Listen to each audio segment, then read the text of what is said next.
পাক বলছেন, ইয়া আইয়ুহাল্লাযীনা আমানু, হে মুমিনগণ, কু আনফুসাকুম, তোমরা নিজেরা জাহান্নামের আগুন থেকে বাঁচো, ওয়া আহলিকুম নারান, তোমাদের পরিবার বর্গকেও জাহান্নামের আগুন থেকে বাঁচাও।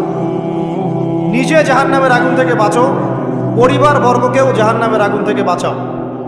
আলাইহা মালাইকাতুন গিলাযুন শিদাদ, সেই জাহান্নাম থেকে বাঁচাও যেখানে আছে কঠোর মনের কিছু ফেরেশতা। লা ইয়াসুনাল্লাহা মা আমারাহুম ওয়া ইয়াফআলুনা মা ইউমারুন। আল্লাহ পাক বলছেন, তাদেরকে আল্লাহ পাক যখন কোনো আদেশ করেন, সেই আদেশ পালনে তারা বিন্দুমাত্র গাফিলতি করে না। কঠিন হৃদয়ের কিছু ফেরেশতা আল্লাহ রাব্বুল আলামিন রেখেছেন কোথায়? জাহান্নামে। এবং এই জাহান্নাম থেকে বাঁচার জন্য আল্লাহ পাক বলছেন, তুমি নিজে আগে বাঁচো এবং পরিবার বর্গকে বাঁচাও। আসেন, কেন এই কথাটা বলতে হচ্ছে?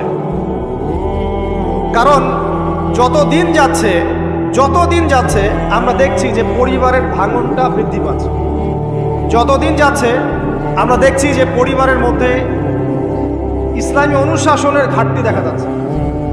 পরিবারের মধ্যে আত্মহত্যার প্রবণতা বাড়ছে, ডিভোর্স, বিবাহ বিচ্ছেদ বাড়ছে। পরিবারের মধ্যে সন্তানরা বেলাইনে চলে যাচ্ছে, পিতামাতার কোনো খোঁজ নাই। পরিবারের মধ্যে বেপরদামি বাড়ছে। সুন্নাহ, রাসূল সাল্লাল্লাহু আলাইহি ওয়াসাল্লামের সুন্নত পরিবার থেকে উঠে যাচ্ছে। পরিবারগুলো এখন এক একটা জাহান্নামের টুকরায় পরিণত হয়েছে। যে পরিবারগুলো ইসলামিক আদর্শে চলছে সেগুলোর মধ্যেও অনেক ফিতনা এখন ঢুকে গেছে। এটা নিয়ে কথা বলতে হচ্ছে এই কারণে, কারণ পরিবার হচ্ছে একটা সমাজের গঠন একক। একটা সমাজ গঠিত হয় পরিবার নিয়ে। তো পরিবারগুলো যদি জাহান্নামের টুকরা হয়ে যায়, তো ওই সমাজটাও দেখবেন জাহান্নামের টুকরা হয়ে যাবে। আবার পরিবারগুলো যদি জান্নাতের টুকরা হয়, দেখবেন ইনশাআল্লাহ ওই সমাজটাও জান্নাতের টুকরাই হবে ইনশাআল্লাহ। আর এই সমাজগুলোকে নিয়েই কিন্তু দেশ গঠিত হয়। সমাজ যখন পরিবর্তিত হবে, সমাজ যখন জান্নাতি আদর্শে চলবে, তখন দেখবেন দেশটাও জান্নাতি পথে হাঁটছে।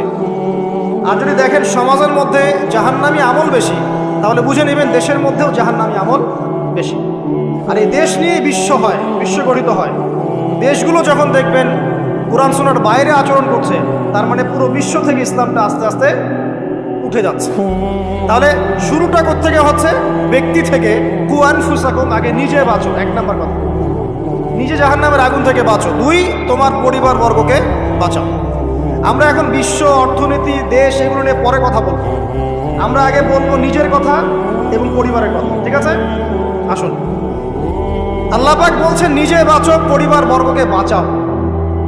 তার মানে আত্মকেন্দ্রিকতার কোনো সুযোগ নাই ইসলামে, যে আমি নিজে বাঁচলাম যথেষ্ট, আর কারো দিকে দেখার দরকার নাই। এই আত্মকেন্দ্রিকতার সুযোগ ইসলামে নাই। পরিবার বর্গকেও বাঁচাতে হবে, এটা আপনার উপর নৈতিক একটা ধর্মীয় দায়িত্ব। আসুন, আমরা প্রথমে কোরআন থেকে দেখি যে কোরআনুল কারীমের মধ্যে এরকম জান্নাতি পরিবারের উদাহরণ আছে কিনা, ঠিক আছে? তারপরে আসবো আমরা ওই জায়গায় যে নবী সাল্লাল্লাহু আলাইহি ওয়াসাল্লাম শেষ জামানায় পরিবারগুলো কেমন হবে এই ব্যাপারে কি বলেছেন। তারপরে ইনশাআল্লাহ আমরা আসবো কিছু পরিসংখ্যানে, যে এখনকার কিছু পরিসংখ্যান আপনাদেরকে দিব যে পরিবারগুলোর মধ্যে কি চলছে, ঠিক আছে?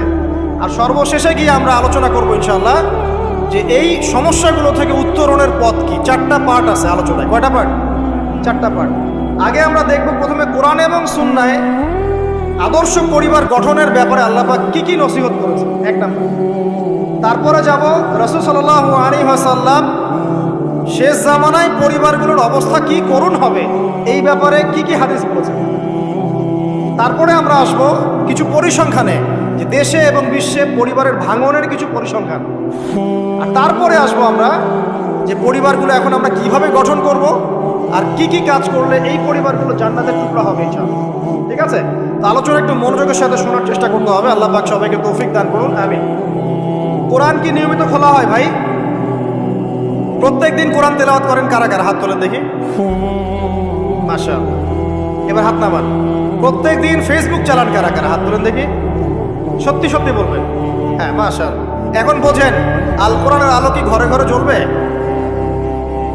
যখন প্রথম প্রশ্নের হাত উঠবে কম, আর দ্বিতীয় প্রশ্নের হাত উঠবে বেশি, বুঝবেন যে কোরআনের সাথে জনগণের সম্পর্ক কমে গেছে। আর যখন দ্বিতীয় প্রশ্নে হাত উঠবে কম, ফেসবুক চালান কারা কারা, হাত কম, অল্প মানুষ চালায়। কোরআন পড়েন কারা কারা নিয়মিত, সবাই হাত তুলছে, তখন বুঝবেন সমাজ পরিবর্তন হয়েছে। তো প্র্যাকটিক্যাল কথায় আসি, আমরা এখন কোরআনের দিকে যাই।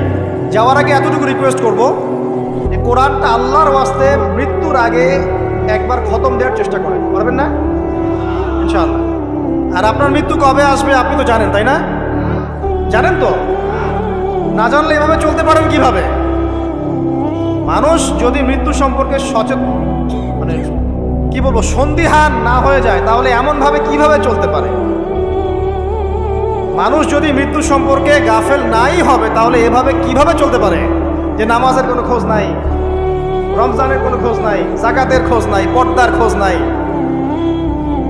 কোরআন তেলাওয়াতের খোঁজ নাই, দিনী এলেম চর্চার কোনো খোঁজ নাই, উম্মার জন্য কিছু করবে ফুরসত নাই, সারাদিন ওই দুনিয়াদারি আর ব্যবসা আর চাকরি আর পরিবার আর সন্তান, রান্না বান্না, হ্যাঁ, তারপরে যে ফেসবুক, ইউটিউব, ইন্টারনেট, আড্ডাবাজি করা, গার্লফ্রেন্ড ইত্যাদি ইত্যাদি।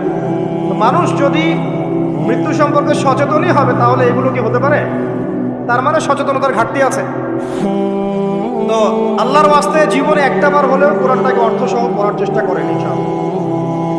আর সামনে রমজান আসার আগেই কোরআনটাকে বিশুদ্ধ করে পড়বেন, তিলাওয়াত করা শিখবেন এবং একটা খতম দিয়ে শেষ করবেন, পারবেন? আল্লাহ পাক তৌফিক ইনায়াত করুন। প্রত্যেক দিন 5টা 10টা করে পৃষ্ঠা পড়ার চেষ্টা করেন। পারা যাবে না? না, সময় কোথায় আমাদের? আমাদের সায়েন্স আছে, আর্টস পড়তে হয়, কমার্স পড়তে হয়, বিসিএস কোচিং করতে হয়, কম্পিউটার সায়েন্স পড়তে হয়, কত কি পড়তে হয়। আমাদেরকে কোরআন পড়ার সময় আছে ভাই? হ্যাঁ, এগুলো শেষ করার পর যদি কোরআনে একটু সময় দেওয়া যায়, তখন 2-3 পৃষ্ঠা তাড়াতাড়ি পড়ে বন্ধ করে রেখে দেওয়া। তারপরে বের করবো কখন? ওই আব্বা মারা যাবে ওই দিন। তারপর বের করবো কখন? আব্বার 40-এর দিন, মায়ের 3 দিনের দিন, হ্যাঁ, বাপের বছরকির দিন। এইসব স্পেশাল দিনে আমরা কোরআনটাকে বের করব। যখন দেখবেন কোরআন আপনার বাসায় পড়ে আছে আর কোরআনের উপরে ধুলা জমে গেছে, তখন বুঝবেন যে আপনার কলবেও ধুলা জমে গেছে। আপনার কলবের মধ্যে এখন পরিচ্ছন্নতা নাই, নূর নষ্ট হয়ে গেছে। এই কারণেই তো কোরআনের উপর ধুলা পড়েছে। সুবহানাল্লাহ। যেই কিতাবের ফলে আল্লাহ রাব্বুল আলামিন মুসলিমদেরকে সর্বোচ্চ সম্মানিত করেছেন, ওই কিতাব এখন মুসলিমরা পড়তে চায় না। দুনিয়ার সব পড়া পড়তে চায় না, পড়তে চায় না। কোরআন সুন্নায় কিছু থাকলে ওই বিষয়টা মুসলিমরা মেনে চললে মানুষ বলে এরা মৌলবাদী, মানুষ বলে এরা ধর্মান্ধ, মানুষ বলে এরা ব্যাকডেটেড, কত শব্দ। এবং এই শব্দগুলো নাকি সো কল্ড প্রগতিশীলদের পক্ষ থেকে আসতেছে। কোরআন আল্লাহ পাক নাজিল করেছেন, আল্লাহর জ্ঞান বেশি না আমার জ্ঞান বেশি?